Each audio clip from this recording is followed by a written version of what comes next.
السلام علیکم دوستو، میں ہوں اسلم عالم اور آپ دیکھ رہے ہیں گلف ایکسپرٹ۔ سعودی عرب میں میرا بلاغ حروب لگا ہے، کیا قطر میں میری انٹری ہو سکتی ہے؟ مطلب میرا ویزا قطر میں نکل سکتا ہے یا نہیں؟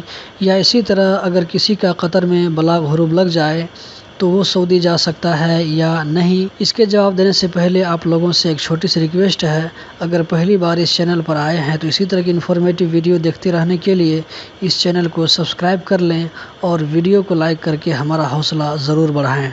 تو دوستو، اس سوال کا جواب یہ ہے کہ قطر میں ویزا نکل جائے گا۔ اگر کوئی آدمی سعودی سے CID کے ذریعے گھر گیا ہو تو اس کا ویزا قطر میں یا گلف کی دوسری کنٹری میں بھی نکل سکتا ہے، کوئی مشکل نہیں ہے۔ اسی طرح اگر کسی آدمی کا قطر میں بلاغ حروب لگ گیا اور وہ CID کے تھرو گھر جاتا ہے تو اب وہ گلف کی دوسری کنٹری میں بھی جا سکتا ہے۔ یہ بات میں تجربے کی بنیاد پر کہہ رہا ہوں۔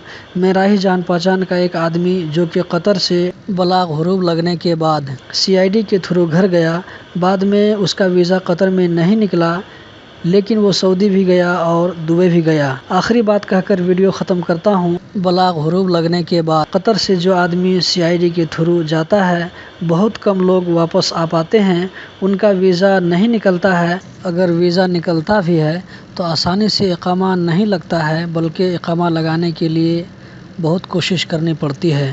میں ایسے لوگوں کے بارے میں بھی جانتا ہوں جو یہاں آ کر فنگر میں پکڑا گیا، فنگر پاس نہیں ہوا تو گھر جانا پڑا۔ لیکن آپ لوگ ٹرائی کر سکتے ہیں، اگر ویزا نکل گیا تو آ سکتے ہیں، ورنہ نہیں۔